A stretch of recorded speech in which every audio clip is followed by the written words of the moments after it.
Раз, два, три, друзья, привет. Проверка связи. Сейчас проверим, что все работает нормально. Решил я сегодня в пятницу это сделать. Почему? Потому, вопросы задаются, и время пришло, как говорится, и пятница, тем более, наверное, проще будет кому-то посмотреть и что-то задать. Напишите, как слышно. Постараюсь ответить на все вопросы сегодня. И сегодня, сейчас я тут немножко поменяю. У меня тут что-то мне мешает. Вот сюда вот это засунуть. Назвал это «Спящий пассажир». Почему? Потому что в одной книжке прочитал интересное такое было мнение по поводу людей, которые еще находятся в каком-то таком состоянии неосознанном. Там про осознанность была книга, и там такое определение, одно из определений состояния человека, когда он еще не вошел в это глубокое состояние. Спящий пассажир.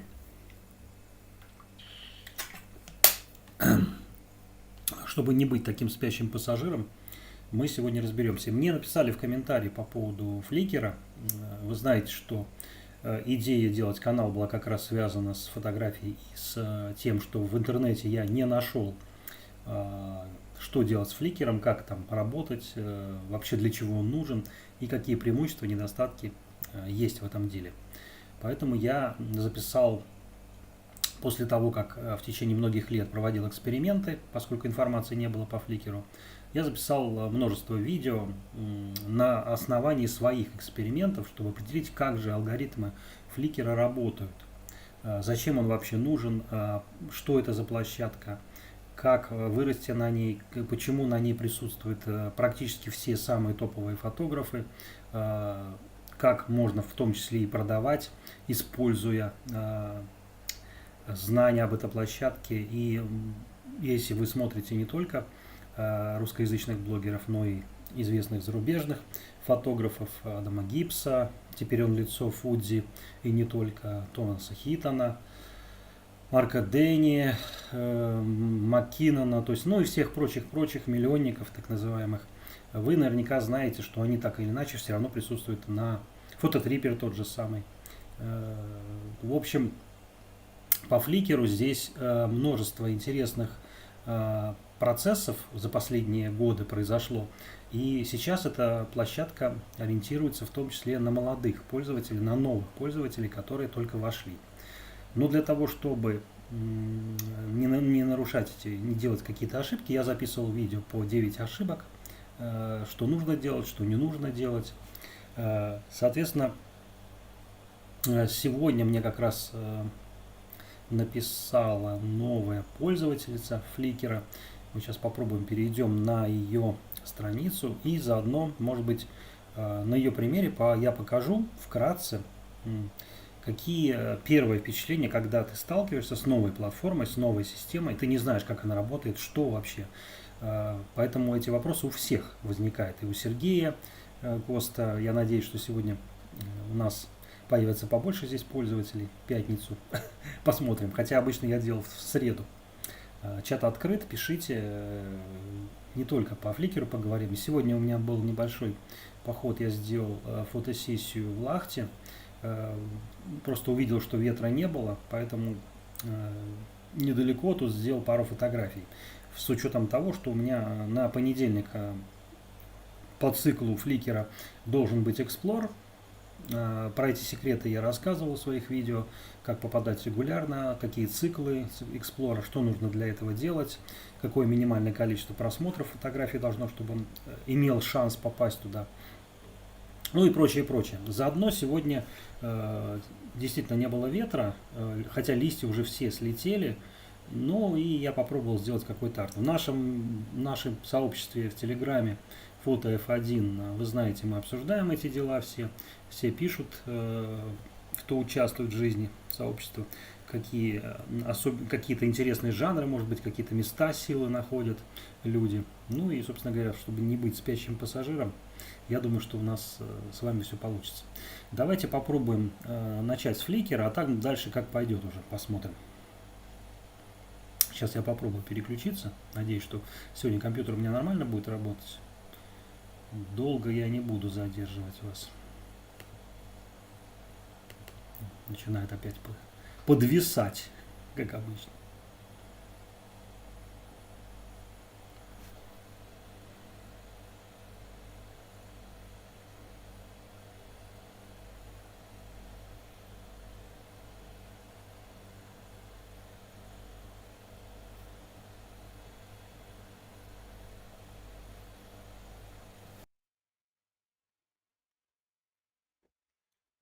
Переключилась, да? Отлично.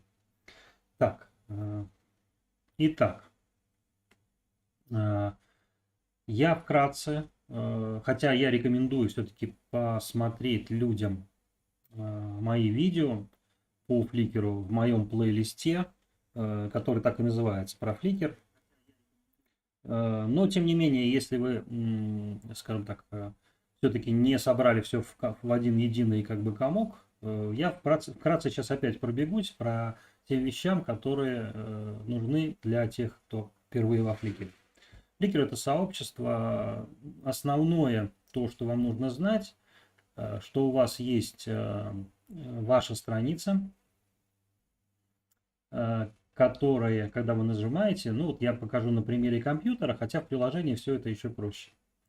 Значит, когда вы открываете о вас, то пользователи Flickr, да, кстати, изначально язык общения во Flickr английский, поэтому, несмотря на то, что общаются и на арабском, и на итальянском, на всех языках, но универсальным считается английским, поэтому если вы хотите быстро вырасти, пользуйтесь или переводчиками, если не знаете английский язык, ну или пишите на английском языке. Значит, что писать, я сейчас расскажу. Первое, на что нужно обратить внимание, это оформить вашу страницу. Это заставка какая-то из ваших работ. Она имеет формат разрешения в стандарте, по-моему, 1800 на 500, что ли, такое. Ну, в общем, найдете, есть, можно подобрать. Дальше логотип ваш. Желательно, чтобы он простой был и крупный. Потому что если у вас какая-то мелкая фотография, то вас не будут узнавать знакомые люди, у которых вы в ленте появляетесь. А основная лента, которую вы крутите, да, ну сейчас мы вернемся к ней. Сейчас если Flickr нажать, я уже вошел в свой аккаунт, и, соответственно, появляется на компьютере или на планшете вот такая лента. Лента активности. В эту ленту попадают все фотографии, на которых вы подписаны, людей, и те группы, на которых вы подписаны. Вот первое, видите, у меня активность, есть такая группа Genial Work. Ну, у меня раньше, я рассказывал, у меня было порядка 300 групп, сейчас все это изменилось после 22 года, начала. Меня там сбросили сначала. Ну, сейчас порядка, по-моему, 30 групп у меня есть. Большое количество групп не вступайте.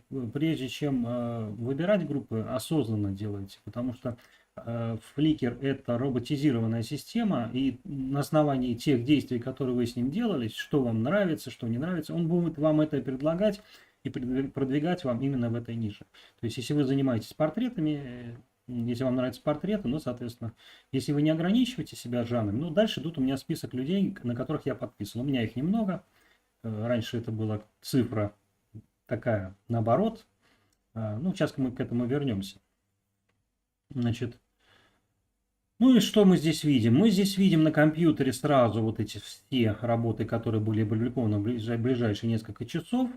Соответственно, какие-то отмеченные, да, ну вот я сегодня отмечал Лейла F, я сегодня отмечал ее. И, соответственно, звездочка стоит и плюс комментарий.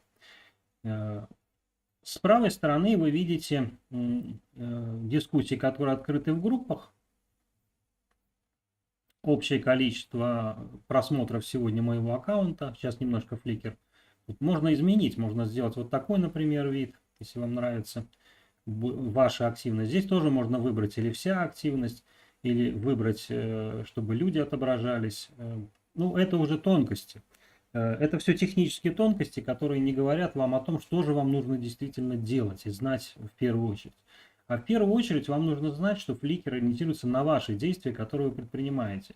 То есть, если вы открываете, например, ленту Explore, это самая главная лента Flickr, каждый день туда попадает 500 лучших фотографий со всего мира. Поэтому, если вы хотя бы по московскому времени, она обновляется в 7 утра, по американскому 12 часов ночи. Соответственно, когда вы открываете эту ленту, вы смотрите топ, вы можете все 500 фотографий посмотреть, но в отличие от Инстаграма, где там люди просто лайкают, Flickr это сообщество. Лайкать недостаточно. Потому что по лайкам Flickr, конечно, определит, что вам нравится, но это живое сообщество живых людей. Поэтому уделите время, если вы не знаете английский язык, напишите какой-то один комментарий, переведите на английский язык. Или переводите каждый раз, когда вы что-то хотите написать. Когда вас что-то впечатляет, какая-то работа вам понравилась, не поленитесь. Любой комментарий, который вы оставите, не будет оставлен без ответа. Соответственно, наверняка вы познакомитесь с людьми, те люди, которые вы написали, они обязательно зайдут в ваш аккаунт, если вы оставили комментарий, посмотрят ваши работы, если они интересны, возможно, тоже что-то сделают. И Flickr будет вас продвигать. Если вам что-то понравилось, вы можете что-то написать в комментариях, да. Ну, вот, я уже все не писал здесь, да, лайк стоит, ну, в принципе, можно написать простейшие какие-то вещи. Flickr умная система. Если вы на планшете это делаете, он запоминает последние слова, которые писали.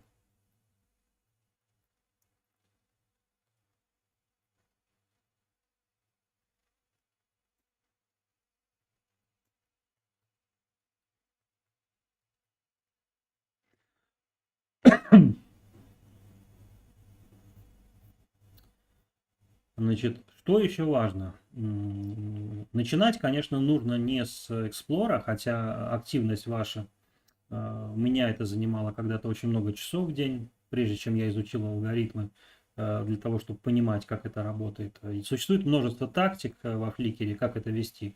Тактику, например, Сергея Коста, нашего пользователя, вы можете посмотреть. Он выкладывает работы раз в 2 недели, как раз под волну фликера, то есть 16, с частотой 16 дней. Соответственно, практически стопроцентное попадание, потому что его пользователь, на которых он подписан, мы сейчас его посмотрим, аккаунт, немного позже. Я сейчас покажу, что нужно еще оформить вам для того, чтобы Flickr понял, что вы фотограф, что вы не просто человек из 10 миллионов, который пользуется Flickr, а та часть именно фотографов, которая создает фотографии и хочет именно выступать как автор, а не как пользователь, а не как какой-то потребитель фотографий. Для этого нужно сделать обязательно описание свое. У меня в описании здесь ссылка на мой Telegram. Раньше здесь было большое описание. Там были вещи, связанные, что я, кто я. После этого вам нужно обязательно создать шоу-кейс. Это так называемый ваш альбом или ваше портфолио, где вы, скажем так, расположите какие-то фотографии, добавите, которые вам нравятся, которые вы считаете, что нужно. Добавьте ссылку на ваш сайт. Да. У меня здесь ссылка добавлена причем кликабельная ссылка, она на мой канал, с которым мы сейчас транслируем. И Инстаграм, соответственно, когда у меня работал. После этого Flickr будет уже на основании всех данных опубликовывать самые ваши популярные. То есть я сейчас показываю, как будет видеть человек мою страницу. Он увидит самые популярные фотографии. Дальше. В самом низу находятся отзывы людей. Об этом вообще мало кто знает, что их можно написать.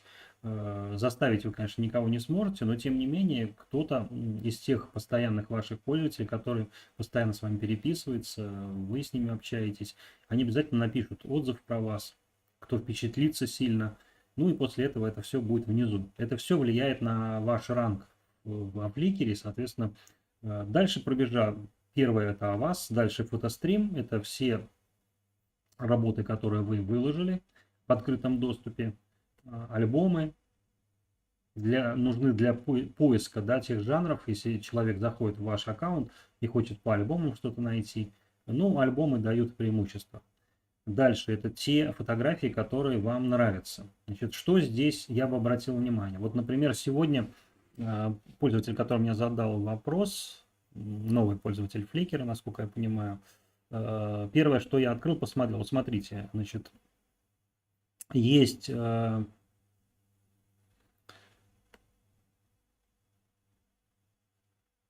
Так, это я к себе вернулся. Виноват. Сейчас покажу сейчас. Вот.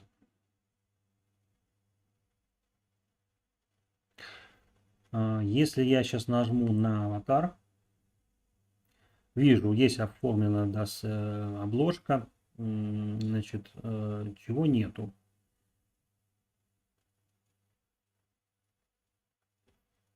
Одна работа выложена. Ну, ничего страшного, одна всегда с чего-то начинает. Дальше вот раздел About. То есть о чем? Кто вы такой? Значит, здесь нужно обязательно сделать описание, кто вы или какие вам жанры нравятся, вообще про себя. Для того, чтобы понять, как это можно сделать, вы можете посмотреть практически любой аккаунт во Фликере.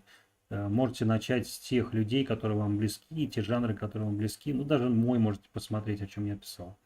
Дальше, значит, для того, чтобы понять, что вообще, какие сложности испытывает человек, я открываю первый вот Faves. То есть, какие фотографии нравятся Леви, да? То есть, и что я здесь вижу? Я вижу здесь разные жанры. Здесь вообще видео. Видео, причем Weekly Flickr это конкурс. Дальше это такой арт пейзажный. Это достаточно известная фотография, достаточно давно сделано. Значит, здесь что-то такое демоническое Sense of Time, то есть арт такой с разрушением человека. Не очень мне нравится. Ну, короче, вот всего 6 работ. То есть Flickr понимает, что вы пролайкали 6 всего работ. Комментариев здесь я пока не увидел. Ну, я думаю, что, скорее всего, они не сделаны. Это слишком мало для того, чтобы понять, кто вы такой. Или кто вы такая. Поэтому делайте описание, регулярно пользуйтесь и участвуйте в жизни сообщества. Желательно это делать каждый день, какое-то определенное время.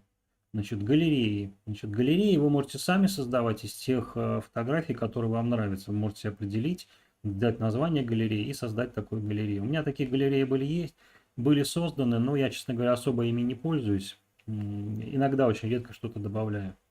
Сейчас практически уже это не нужно, потому что, тем не менее, мои работы в галереях часто добавляют различные. Вот, кстати, число, которое, обращаю ваше внимание, и Павла Марта, и Сергея, и новых пользователей, которые присоединились, русскоязычных, и не только, да. Вот это число, это те, как Павел тогда ошибался, значит, вот это те люди, на которые на меня подписаны, вот это то, на которых я подписан. Раньше это у меня цифра была порядка 3500. Это очень плохо, когда вы подписываетесь на большее количество людей. В Инстаграме тоже это знают, но дело в том, что здесь не то, что вы недружелюбный или какой-то человек, который ставит себя выше других. Нет. Просто если здесь у вас будут несколько сотен или тысяч человек, я вижу аккаунты, даже вот по моему опыту, есть люди, которые ничего не пишут, они просто сразу подписываются. Это худшее, что можно сделать, потому что Flickr понимает, что вы просто подписались, и у таких людей, вот я не знаю, можно посмотреть, даже по моим сообщениям полистать, чтобы вы понимали. Это могут быть мусорные аккаунты. Flickr это очень приятное сообщество, здесь нет каких-то дурных людей, они достаточно быстро выключаются, достаточно просто подать жалобу, и вы этого человека никогда не увидите. Так, ну вот, например, видите, вот Сафира, она отметила мою работу, которая была сделана вот с Фавиона с парашюта, и практически сразу же подписалась, да, даже сначала подписалась. Значит, мы посмотрим сейчас ее аккаунт. Значит, 5500 подписчиков. Видно, что это фотограф. Это не просто пользователь, который из 10 миллионов, да, пользователей Flickr, я уже рассказывал, где-то порядка 1 миллиона это регулярно пользующиеся, около 100 тысяч людей, которые профессионально занимаются фотографией или так же, как и Фавионыч, интересуются этим плотно и регулярно входит в ленту Explore. Это порядка 100 тысяч сейчас человек. Мы к этому вернемся. Значит, что же мы здесь видим? Здесь видим разные жанры. Здесь какие-то даже рекламные вещи. Скорее всего, это награда, да. Это уже участник награды, то есть в каком-то конкурсе. Ну и здесь смешанные жанры. Видите, какие-то портреты, Есть фотографии, которые сняты как-то не очень хорошо. Есть те, которые, ну, просто плохо. Ну и, соответственно, несмотря на это, есть какой-то жанр, есть какой-то основной стиль. Для того, чтобы понять, можно, конечно, открыть альбомы и посмотреть. По альбому, кстати, вы будете по жанрам можете сделать, можете по каким-то датам, кто как делает, по камерам. Я делаю, обязательно рекомендую альбом делать Explorer, то есть, чтобы люди знали, что, сколько у вас работ в Explorer, и вообще обращали ваше внимание. Ну, вот здесь по жанрам сделано, видите. Минимализм, зима, вот Explorer. 303 работы в Explorer это достаточно давно. Это человек несколько лет, значит, занимается. Это очень много. Не важно, сколько работ в Explorer, важно, насколько они вам интересны, потому что в Explorer попадают очень такие посредственные работы. Ну, вот, например, что здесь в этой работе такого хорошего? Несмотря на то, что она Explorer, да, но видите, что 2000 она набрала, то есть, соответственно, это было в самом-самом низу. Ну, вот она указала 347 место. Вам нужно попадать в первую десятку, ну, хотя бы в первую 50. Привет, Илья. Пятничный эфир. Внезапный. Начали с фликера. У тебя сегодня нет эфира? Или есть? Разбираем вопросы фликера. Так, дальше. Что дальше? Группы. Можно, конечно, накидать в разные группы себя, подписаться, но вы должны понимать, что хорошие группы, которые котируются на уровне Explorer или выше, да, я о них рассказывал, они все закрытые. То есть вас туда должен принять администратор на основании качественных работ, которые вы сделали. Пойду готовиться скоро. Понятно. Про что хоть будет?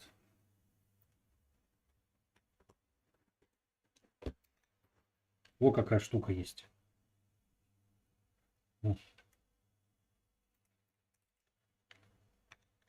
Видел такое? Килограмм. Так, ну про килограмм мы попозже поговорим. Вот смотрите. Количество групп. Вообще многие группы закрыты, они даже ограничены.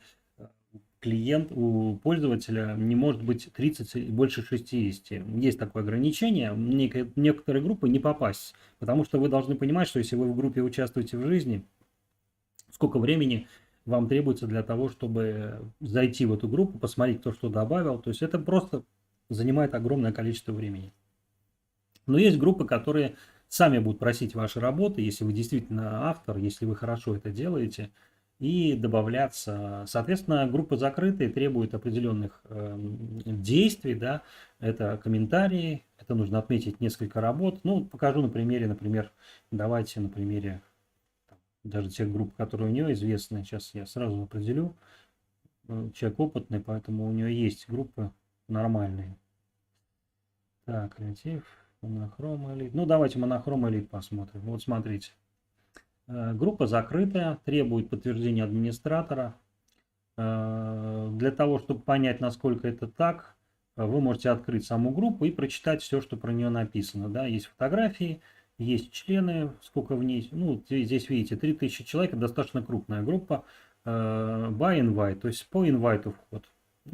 Соответственно, видно, что администратор работает, то есть не отбирает всякую там мусор, да, есть мусорная группа, а действительно четко заточенная монохрома, цветных фотографий здесь нет, то есть все нормально, хорошего уровня качества. И в дискуссиях вы можете посмотреть условия группы, да, только для членов группы. Ну, здесь простое описание. У меня, я встречаю группы, где гораздо более, значит, но все равно, когда вы входите в эту группу, наверняка там есть какой-то код. Да, вот он код. И, соответственно, так, описание входа. Ну, вот все правила, что нельзя делать. Ну, здесь как раз стоит ограничение 60 for Pro members и 30 для обычных. Ну, вы считаете, что вы обычный, не Pro. Код для комментария, здесь его вставляете. Как это делать, я уже рассказывал, показывал в своих роликах. Все это найдете, все это есть. Значит, дальше.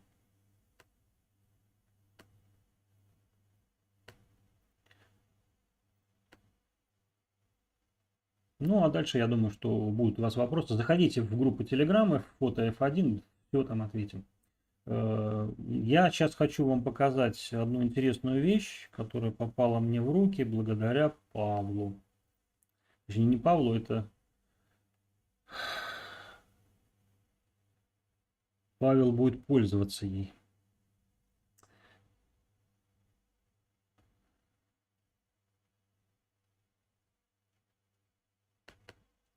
Давай, переключайся.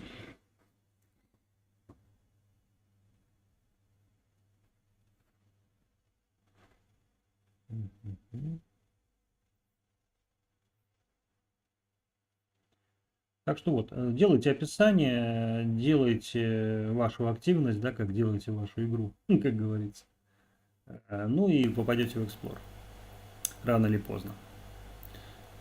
Это большая дорога, большой путь длинный, но тем не менее, рано или поздно вы свой стиль обретете. Flickr и сделан для того, чтобы обрести свой стиль, для того, чтобы вам было комфортно в этой ситуации.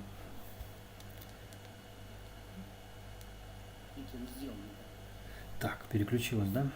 Отлично. Значит, хочу показать вам объектив, который нашел Павел, попросил мне его выкупить, поскольку Павел занят был. Может быть, кто-то сталкивался с такой оптикой. Это оптика, которая достаточно редко была даже для советского времени.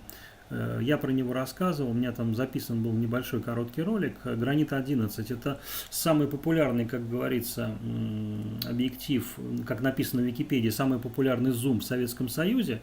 Ну, для меня был, конечно, шок, потому что, чтобы вы понимали, я уже рассказывал, этот объектив стоил 450 рублей в 1983 году. Для примера, Зенит стоил в базовой комплектации в районе 80 рублей. Зенит ТТЛ там 160. То есть это по цене МУТО, самый тяжелый, самый большой сложный объектив, зеркально-линзовый с метровым фокусом, стоил 200. Вот это стоило в 2,5 раза больше. Это единственный из таких доступных зумов Советского Союза. Удивительно по качеству сделано. Они выпускались в версии, в том числе и с Nikon. Это версия с классической резьбой на 42, то есть под зеркальные камеры. Почему она интересна? Значит, дело в том, что зум как раз имеет тот стандартный размер, самый популярный, который люди пользуются. Это 70-200. Он сделан под, была версия подпрыгивающей диафрагмы, но тем не менее здесь есть вот такой быстрый перемещатель открытия и закрытия диафрагмы, удобный очень. Все сделано из металла, очень качественно. Спасибо подписчику, который предоставил этот объектив. Ну, вот Павел будет пользоваться его на Никоне, современной цифровой камере. Честно говоря, я был удивлен качеством картинки, которую я вижу даже через видоискатель. И особенно мне понравилась его сбалансированность. То есть это тяжелая вещь, несмотря на то, что берешь его когда в камеру, вот даже на полном зуме 200, там птица летит и абсолютно ровно. Во Flickr вы можете найти любые фотографии любой техники и, соответственно, принять решение о покупке той или иной техники. Чтобы не быть слепым пассажиром, да, о котором я сегодня говорю, давайте не будем слепым пассажиром. Поэтому это один из инструментов, где вы можете, уже не зная техники, попробовать хотя бы увидеть те работы с той оптикой, которую вы ищете. Ну и в данном случае, вот, например, посмотреть, что такое гранит. Напишите, пользуетесь ли вы советской оптикой, знаете ли вы о существовании вот такого уровня оптики. Она с многослойным просветлением, выполнена очень качественно, на просвет пузырей практически нет. Ну и когда я прочитал про нее, что это массовый объектив, честно говоря, вот иногда удивляешься, когда читаешь таких людей, которые пишут отзывы в Википедии. Ну, как может быть объектив массовым, если у него 84 это, грубо говоря, год, а дальше идет четырехзначный номер 3321.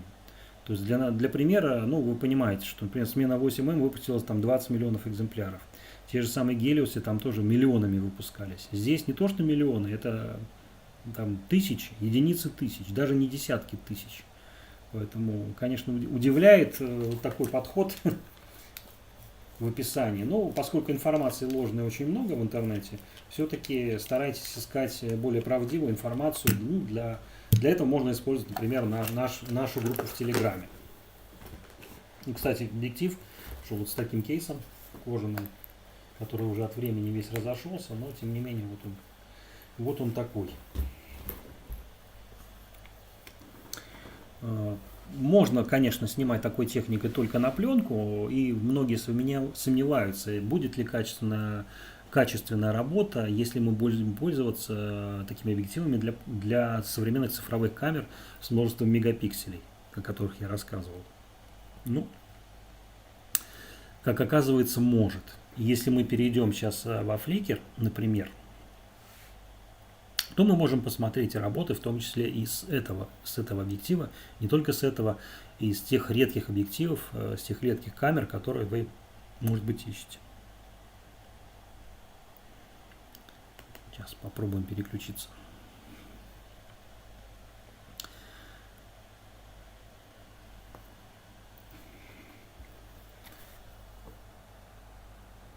Сейчас уже так похолодало у нас сильно, и листья облетели, был сильный ветер, поэтому настало время черно-белой фотографии. Кто занимается черно-белой фотографией или там тонированной фотографией, знает, что это время очень для этого подходит. Более того, даже люди в комментариях к моим работам, ну, если даже посмотреть мою активность, да, сегодняшнюю, они пишут, что вот тот эксперимент, который я делал с работами с фотографией в движении, когда двигается камера на ходу, ну, то есть длинными выдержками, как раз люди написали о том, что это время очень нравится людям для того, чтобы пользоваться именно таким эффектом. Сейчас я покажу эту работу. Ну, мы сегодня начали с Flickr, на самом деле я все-таки предполагал, что стрим будет вопросы от вас. Так. Вот эта фотография.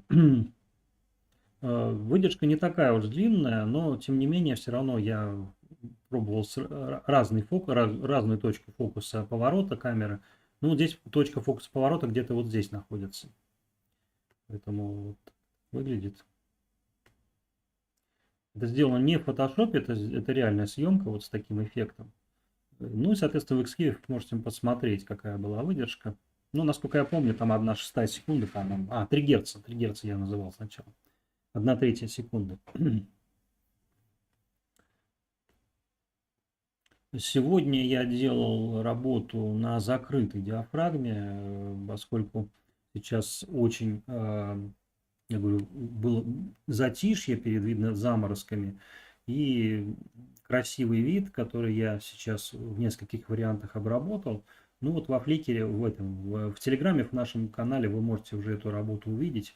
Я пока окончательную версию ее не выкладываю, потому что есть некий цикл 48 часов. Это будет, скорее всего, завтра утром я ее открою. И вы сможете ее посмотреть в полном разрешении. Предварительно я уже, конечно, ее сделал. Сейчас покажу. Жанр пейзажной фотографии с симметричным расположением облаков. Я старался подчеркнуть это именно таким образом, чтобы была некая симметрия, был некий такой... Вот, что это? Так, переключилось? Не переключилось, да? Пока нет, пока не переключилось. Ну вот я маленький, видите, такой, вот такая. Вот.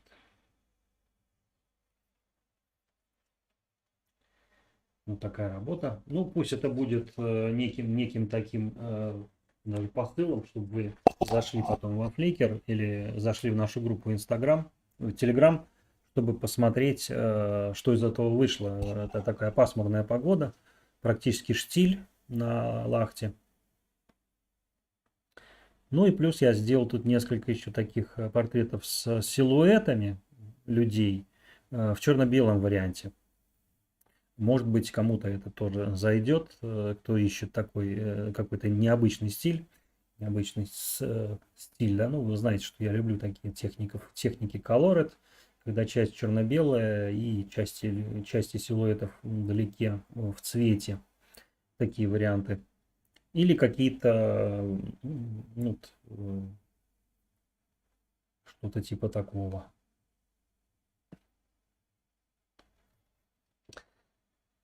Привет, Ираклий. Впервые выдержку в герцах считают. Диафрагму в попугаях, 38 объективных попугаев. Я говорил об этом. Почему? Вы знаете прекрасно, и Тесла говорил об этом, что для того познания мира достаточно познания сути энергии, частоты и вибрации. Так вот, вы знаете, что время, порядок такой, оно через время можно считать и частоту, или длину волны. Соответственно, когда мы говорим выдержки там 1/300, можно посчитать, что это 300 Гц, да, то есть так и есть. Тут 300 колебаний, 300 вибраций в секунду. Поэтому в герцах выдержка считается еще как. Это гораздо проще понимать, потому что просто там 1/3 секунды, ну что она вам даст, да? Там, например, если вы будете делать 1/8 секунду, вы знаете, что это 8 Гц. То есть 8, 1/8 это частота примерно 8 Гц. Это частота близко к частоте Шумана, на которой колеблется наше магнитное поле Земли, дышит наша планета. Ну и практически близка к частоте работы клапана сердца человека, что тоже с этим связано, как ни странно. Поэтому я это использую для того, чтобы люди понимали, что эти частоты, эти колебания живые, связаны с живым. Поэтому съемка на этих выдержках, на этих частотах, оно дает совершенно другую картинку изначально, потому что есть некая магия, и эту магию знают все фотографы, которые занимаются и стрит-фотографией, и артом. Можете посмотреть того же Коэна, работы, о котором я рассказывал постоянно. Он эту выдержку тоже использует. Ну, есть еще 1/30, которая 1/15, тоже кратные выдержки, очень интересные для таких эффектов. Вот, кстати, тоже такая. Кто смотрел мои ролики про вот этот осенний поход, увидели здесь такой тоже. Это тоже не фотошоп, это реально снято. Здесь, кстати, тоже вот выдержка из длинных. Здесь 1/15 секунды, но при этом движение камеры было быстрее, поэтому получился такой длинный смаз. Очень длинный. Но для кого-то не очень. Еще благодарен Виктору, он прислал мне сегодня интересную ссылку по моему проекту Photorab. Вы знаете, что у меня есть такой проект и есть альбом, где я говорю о том, что многие болезни, в том числе психические, психологические, и не только, и физически, можно излечивать с помощью фотографии. И вот как раз подтверждением прислана статья, исследования, которые проводили много лет, о влиянии обмена фотографий между людьми, о влиянии вообще самого процесса фотографии. Оказывается, такие исследования проводились. И они подтвердили, действительно, я сейчас внимательно это изучаю, смотрю, какие же все-таки, есть ли параллели с тем, что я обнаружил, да, но вы знаете наверняка, что многие болезни, даже болезни суставов, можно излечить, когда вы отвлекаетесь в процесс фотографии, это затягивает, ну, соответственно, происходит некий эффект выздоровления. Ну и плюс сама по себе техника фотографии позволяет человеку развить навыки, множество навыков, и в том числе и навыков для вашего тела. Поэтому, чтобы руки не дрожали, чтобы ноги ходили, чтобы дыхание успокаивалось, потому что снять, например, на длинных выдержках с руки какие-то вещи, не всегда у вас есть штатив, да, с собой. Это нужно уметь. Ну, например, здесь я снимал с рук, да, вы помните, показывал, кто смотрел. Хотя выдержка здесь, я не скажу, что она короткая. Насколько я помню, здесь тоже в районе 1/15 секунды, но это снято с рук. Плюс вы знаете, что я использовал вот этот видоискатель, о котором рассказывал, замечательный камерар с большим выходным зрачком, который человека превращает в некий трипод. То есть и позволяет снимать уже, вот я с ним снимал здесь. Здесь не очень резко, конечно. Был очень сильный ветер, как раз у меня был эксперимент. Ну, во-первых, это все в движении, во-вторых, очень сильный ветер. Тем не менее, вот видите, 1/30 секунды при разрешении там 48, ну, по слоям 48 мегапикселей, да, ну, даже 15. Все равно это достаточно сложно снять с рук 1/30, чтобы было резко.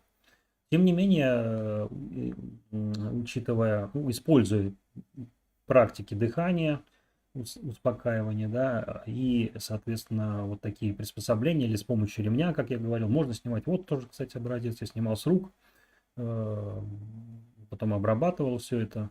1/80 секунду, ну, практически она настолько резкая фотография, что здесь видно даже наклоны этих ступенек, все видно. Видно швы, полоски, это все взято с рук. Поэтому в зеркальных камерах современных, как бы старых камерах пленочных, например, с 1/80 практически невозможно было снять резкий кадр. Даже на пленке с низким разрешением. Ну, там 250 нужно было. 1/30. Дальномерными можно было снимать. Поэтому с этой точки зрения я могу сказать, что техники съемки, именно техники самого навыки фотографа, они гораздо важнее, чем какие-то технические параметры фотоаппарата, камеры и прочее, и оптики. Поэтому эти навыки нужно тренировать, улучшать как можно лучше, чтобы вы пользовались, узнали вашу технику. Будем снимать в ультразвуке. Фотопикс, неслышимый ухом. Писк с неслышимым ухом. Ультразвук. Ну, ультразвук, вы знаете, какие-то частоты, это выше 20, даже не 20, а выше, там 40 Гц, 40 кГц, 50 кГц. Ну, есть способы, как перевести все это в ультразвук, ультразвуковые камеры есть, существует, поэтому ничего этого уже обычного нет. Также в инфрачастотах, да. И, кстати, съемка в разных частотах с помощью фильтров, с помощью инфракрасных фильтров, ультрафиолетовых фильтров в разных полосе позволяет это сделать. Я, кстати, рассказывал, почему я сейчас последние годы использую фильтр Rodenstock, который как раз открывает, имеет хорошую пропускную способность в области фиолетового цвета и ближе к ультрафиолету. Он действительно дает больше разрешения в этом спектре, и это четко я прослеживал после перехода с BMW фильтров, с тем, что у меня было Hoya, сигмовские даже родные. Ну, по спектру, по характеристикам этого фильтра было понятно, почему. Когда я уже открыл его характеристики, графики, увидел, почему это так. То же самое по использованию красных фильтров. Например, для инфракрасной фотографии я записывал ролик, кто смотрел 50 оттенков красного. Там я использовал в качестве плотного фильтра 4-кратный красный фильтр с цифровой камерой. И несмотря на то, что красный фильтр в Фавионе, красный слой в Фавионе это самый глубокий, там многие считают масса проблем, оказалось, что это можно использовать как некое такое гибридное устройство для съемки в инфракрасном варианте. То есть вы, грубо говоря, отсеиваете остальные части света, а снимаете уже красный и дальше. После небольшой обработки или в Gradient, или в том же самом Lightroom и в Photoshop есть эффекты инфракрасного. Это весьма похоже на инфракрасную съемку. Весьма-весьма. Поэтому может быть такой способ съемки. Ну и говоря про черно-белую фотографию, сейчас она продолжает свое шествие популярности. И вот сегодня я тоже делал работу в черно-белом варианте. Черно-белые фотографии, конечно, возможности работы вот с такими поддиапазонами, они как бы очень имеют значение. Вот, например, съемка при контровом освещении, это снято через окно, такое грязное окно, видите, да. Ну вот контровой свет, собственно говоря, фотография это и есть рисунок света, позволяет вам увидеть, что, вот, во-первых, оптика при контровом освещении, та же самая Sigma, имеет очень высокое разрешение. Плюс какие-то необычные эффекты дифракции вы можете увидеть здесь, да. Видите, такое свечение, как аура, да, вокруг листа белое. То есть многие считают, что это просто какой-то ошибочный эффект размытия, да. На самом деле нет. Эти все живые растения, кто смотрел мой выпуск про гумоил и антотипию, как раз я рассказывал, как можно сделать фотографию, не имея оптики, не имея камеры. Ну, здесь это четко видно эффект, да, живое контровое освещение и посвеченное. Скептики скажут, что это просто обычный эффект дифракции, да, то есть огибание света. На самом деле это не только огибание света, потому что в съемке в отражении с водой или в парах воды тоже позволяет обнаружить некие такие здесь структуры. Фавион, кстати, помогает это сделать. Боги Ди, Хаешки Бо, привет. Я когда-то ярким осенним вечером в городе среди желтых листьев поставил выдержку 1/8 или 1/4. Вращал камеру вокруг оси объектива. Больше такого не повторял. Дело труба. Это, могу сказать, требует навыков. Почему? Потому что где-то лет 10 назад, 15, я помню, в одном из клубов, по-моему, встречались, и там был фотограф, он снимал со вспышкой. Потом это такое переросло в какой-то тренд, все там помешались на этом. Ну, в общем, смысл какой? По задней шторке синхронизация, зеркалка он снимал. Ну и как мы в 80-х это делали, то есть вы знаете, что затвор открывается, а потом в какой-то момент, когда он полностью открыт, подсвечивается вспышка. Так вот, в момент, когда затвор был еще открыт, он двигал камерой вот так вот, и получались такие некие размытые силуэты, а потом подсвечивал вспышкой. В результате получались такие эффекты световые, ну вы знаете, что это. Вообще техника съемки в движении, она достаточно популярная, с передвижением камеры. Продольный, поперечный. Мне нравилось, у меня, кстати, вот здесь есть альбомы, кто хочет, может быть, вновь заинтересуется этим. У меня есть альбом «Нерезкость», называется, No Focus, и есть «Пикториализм». Ну, вот пикториализм как раз я поместил то, что я... Ну, пикториализм это вообще отдельная вещь. Прочитайте, что это такое. Я вам покажу сейчас с движением продольной камеры. Вот, например, такая съемка. Здесь 1,3 секунды выдержка на закрытой. Это достаточно темно было. Это здание, на самом деле, и дорога. Не скажу, что здесь какое-то там выдающееся что-то, да, но как это можно применять и в каких жанрах? Во многих жанрах, могу так сказать. Например, то, что мне нравилось, я делал выпуск про просеку вот в Лахте. Сейчас там уже этот парк построили практически, но вот эта просека, ее уже нет на самом деле. Но вот я там делал некую серию снимков вот этого пикторизма. Мне очень понравилось это в варианте сепии. По большому счету, конечно, это лучше смотреть, зайти во Flickr и просто открыть фотографию и посмотреть некоторое время на нее, ну, как бы, так вот, какое-то время, не просто так, потому что пикторизм, он концентрирует ваше внимание не на формах, как обычная фотография, а на пятнах света тени. То есть глаз перестает искать вот здесь, он ищет, конечно, объекты здесь поначалу, когда открывает такую работу, он пытается здесь найти объекты. Но потом, когда он уже привыкает к этому жанру, он начинает видеть не просто объекты, а какие-то пятна, тени. И поначалу этот жанр кажется, что какой-то ерунда какая-то, да? Или как там один комментатор мне когда-то написал, что я бы такой никогда не выложил. Но в некоторых интересных каких-то объектах, вещах можно сделать. Это вот в переходе я делал, давно, эту фотографию в 2019 году я делал. Конец октября. Очень такой дождь был. Ну, здесь люди шли впереди, видите, вот такие силуэты появились. Тоже достаточно большая выдержка была, больше секунды, с передвижением. Но для того, чтобы это все получилось и получился какой-то действительно интересный эффект, нужно понимать, как двигать камеру, в каком плоскости двигать камеру. Некоторые зумом двигают камеру, да, но вот, например, вот этот, ну, не побоюсь этого слова, арт. Здесь на самом деле очень много интересного можно представить себе, да, когда вы смотрите. Изначально это просто было бревно мокрое, на которое я снимал, вот, кстати, эту прочку с этого бревна без штатива, хотя у меня штатив был. И на нем лежал лист красивый.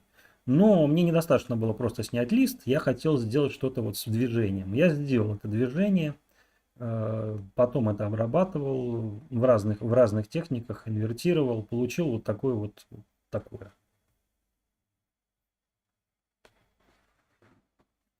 Прозрачная окантовка светится в контрастном свете, никакой мистики. Ну, эффект дифракции, да, я говорю, никакой мистики нет. Но в некоторых случаях недостаточно знания дифракции для того, чтобы объяснить какие-то появления света там, где его не должно быть. Я как раз о таких случаях имею в виду, что есть случаи, когда это не объяснить просто контрастным светом. И он это может обнаружить и может показать, что появляются какие-то интересные пятна. Это тоже в движении снято. Ну, такое.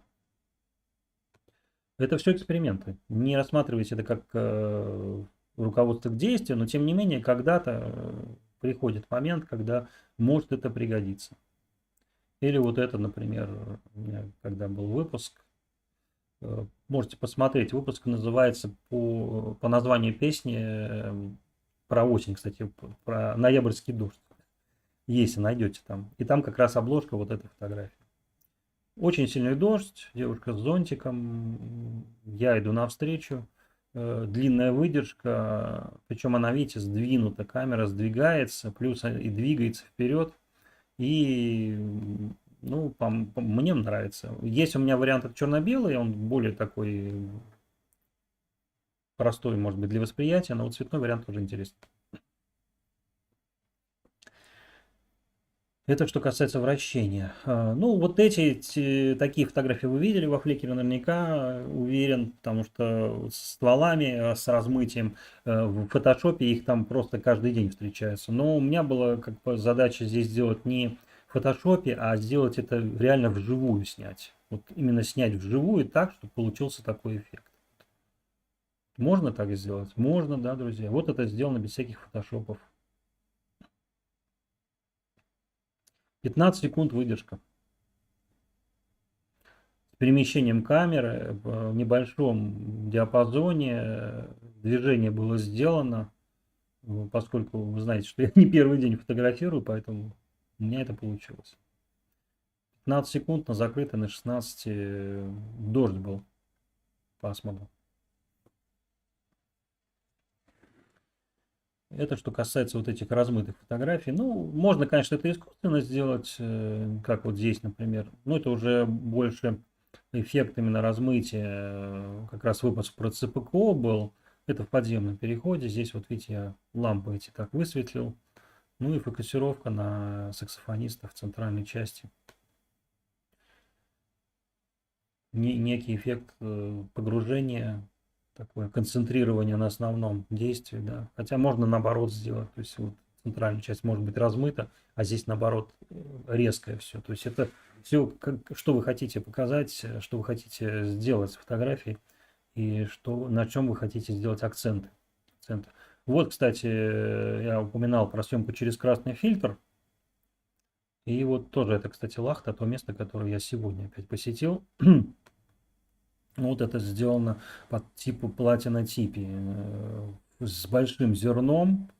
Снимал я, по-моему, это зимой, насколько я помню. Такое крупное зерно я сделал, и вот такой цвет желтовато-золотистый. И, кстати, много просмотров у него, да, хотя комментариев немного. Ну, здесь описание по Лахте большое. Тоже, кстати, дает преимущество в просмотре и в продвижении ваших работ во Flickr. Кто-то даже что-то написал мне. Это мои эксперименты были.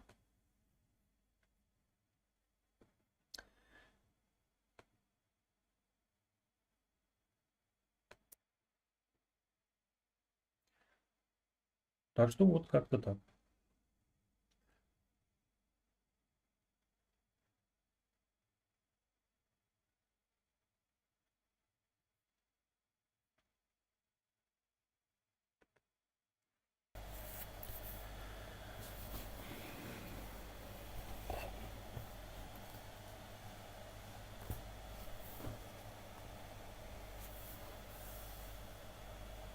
Раз.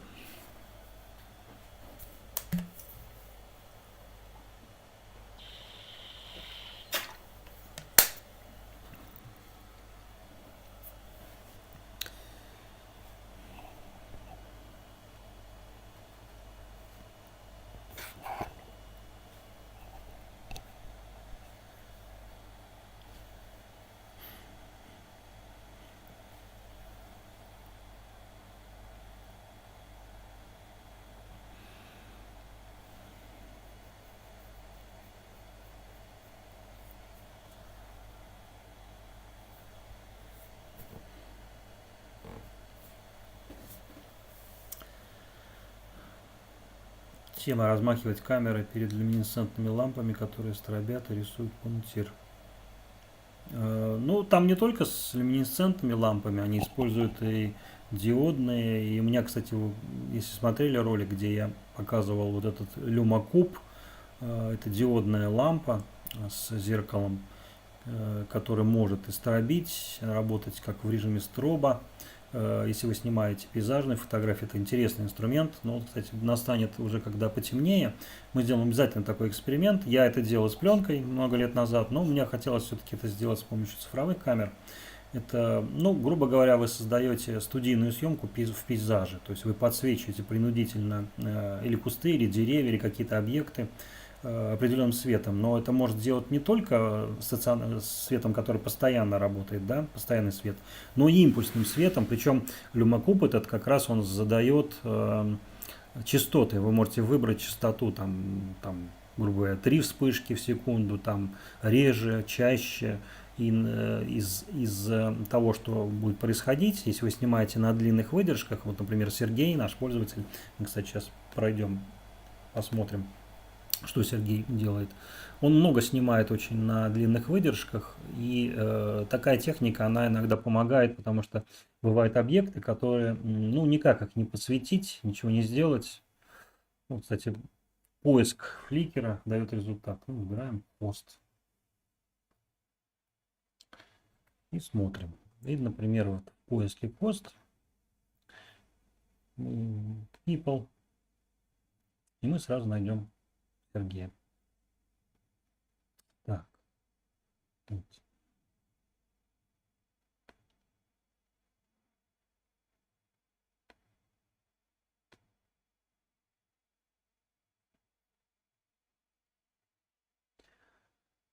Ну вот, к предыдущему комментарию как раз Ираклия можно вот эти две работы, даже 3, где карусель создает объекты, которые, ну, в обычном виде вы их не увидите, такие объекты. Но вот в варианте, когда вы снимаете на длинных выдержках, видите, что происходит? Образуются новые совершенно объекты и некие даже объемные структуры, которые многим понравились. Ну, это может быть не очень так обычно, а вот это действительно впечатлило всех. И эта работа, насколько помню, она зашла высоко в Explore, по-моему, в десятку в первую, 12-я позиция. 40 тысяч просмотров у нее, почти 700 отметок нравится и 65 комментариев. Плюс Сергей рассказывал в нашем канале в Телеграме, как он это делал, почему он, какие фильтры использовал для обработки, почему здесь изменен цвет, понятно, что палитра изменена, но вот эти эффекты, которые, видите, видно, что плоскость света, она не только в этой плоскости, но там же еще вращались в других плоскостях, и все это видно, и создает впечатление на плоской картинке некого объема игры света. И это сильно впечатлило многих, потому что, ну, вот так вот поймать, нужно найти же ракурс, плюс нужно же сделать так, чтобы вот это все тоже не вычернилось, это все обработать надо. Потому что обычно, когда вы снимаете и делаете экспозицию, даже с коррекцией, то, что я сегодня делал, вот, здесь может быть все белое, а здесь может быть все черное.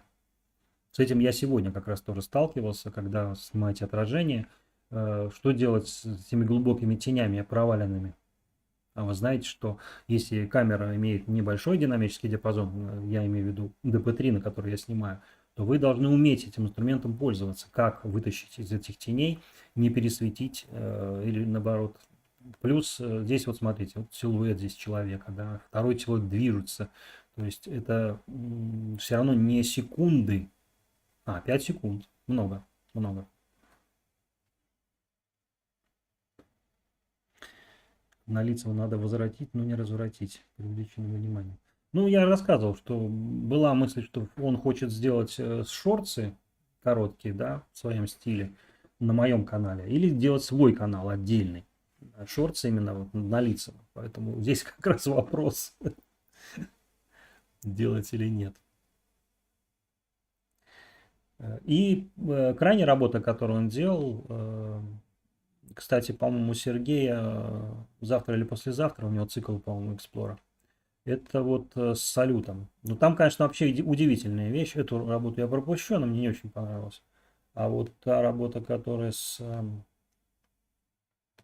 крайняя, вот эта, она впечатлила. Хотя Сергей написал, что изначально это все в красном цвете. Здесь тоже корректировка света, салют, но видите, жесткий контровой свет, то есть свет идет через деревья, плюс выбрана очень интересная точка, потому что кто снимал через деревья, на солнце, например, да, он понимает, что вот ветки тоже, вот эта ветка, например, она здесь, ну, она не так сильно лишняя, да, здесь тоже все в приличном варианте, некая такая паутина образуется из деревьев, а сзади только свет.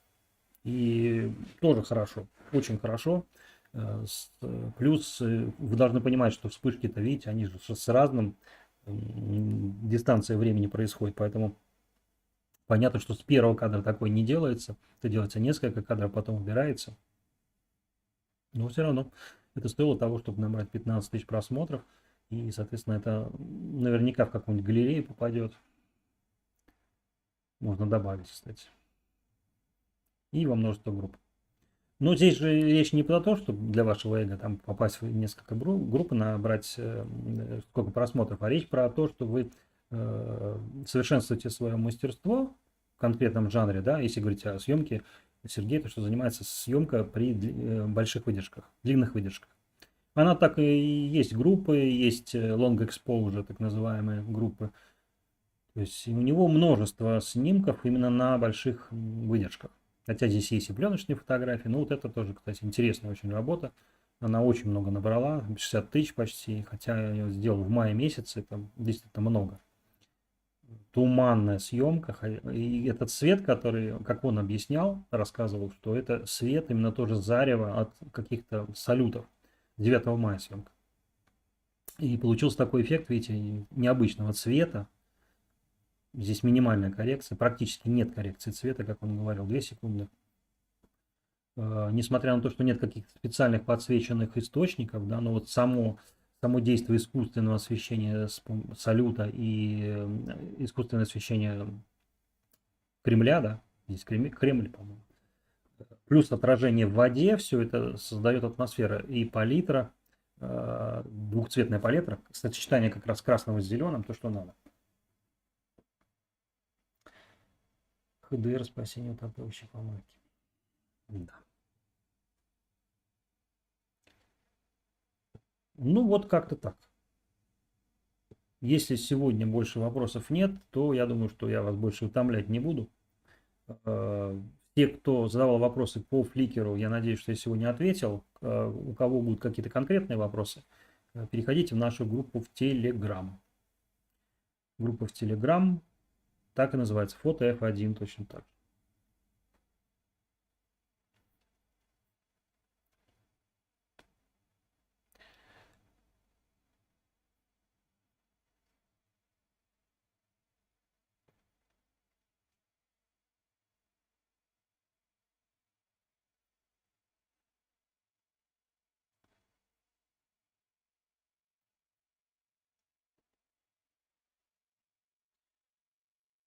Ну а сегодня я думаю, что мы закончим.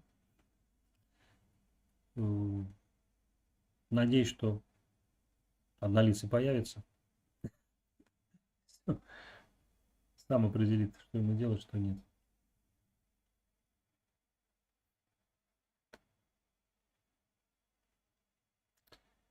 Всем желаю удачи. Пока.